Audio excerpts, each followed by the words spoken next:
Hey guys, welcome back to the channel.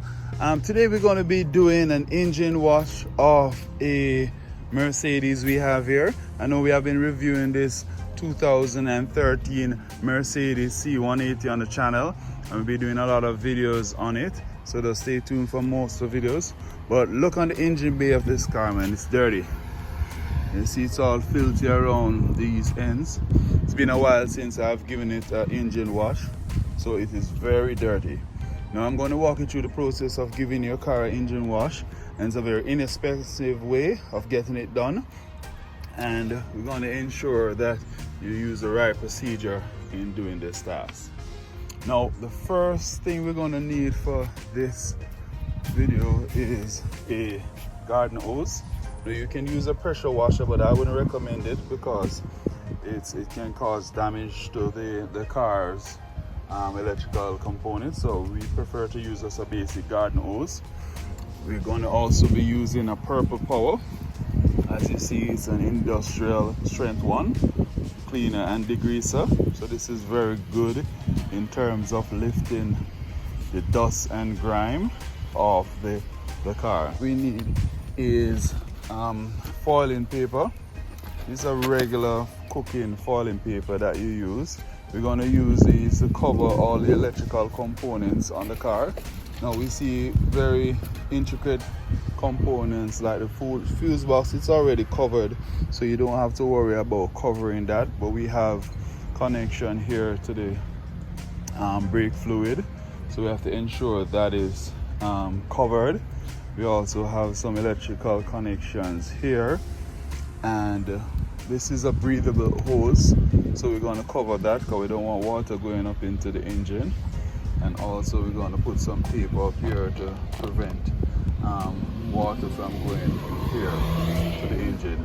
You have to remember to remove that paper at the end, because you wouldn't want to start the car and it suck up this paper, damage your engine head and all of the components.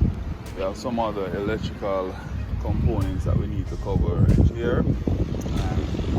The computers are very important. Make sure that you cover the computer of the car. So I'm going to just go straight to covering it, and afterwards I will show you how it looks when it's properly covered. Right, so you see we have covered all the major components, and we have placed a paper inside of the intake so that water goes up there. All the electrical components, the computers, all of the connection to the other devices are properly covered, so you don't want any water going up in there, and also the breathable hose is covered. So the first thing we're going to be doing is we're going to be using our purple power to spray it down.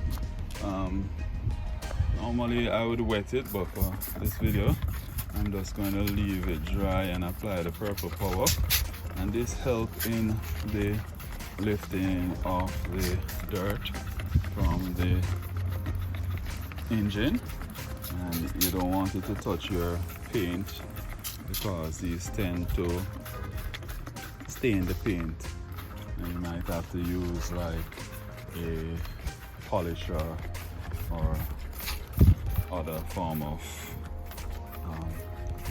solvent to basically lift this. So it helps, as I said, in the lifting of the dirt off the engine bay.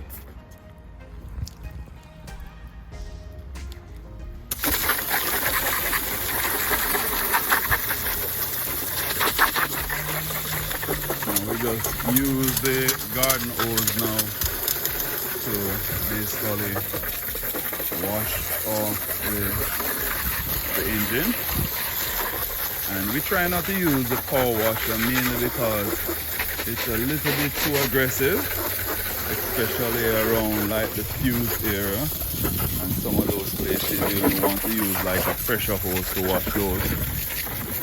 Okay, the fuse box is right along there.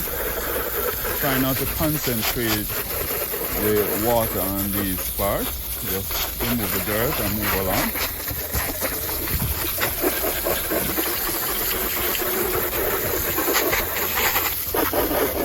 end of the engine wash.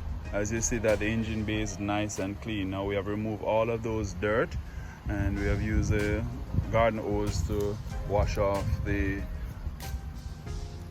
degreaser, so it's nice and clean. If you haven't subscribed to the channel, please subscribe now, and for future content just remember to hit the bell notification, and I will see you guys in the next video.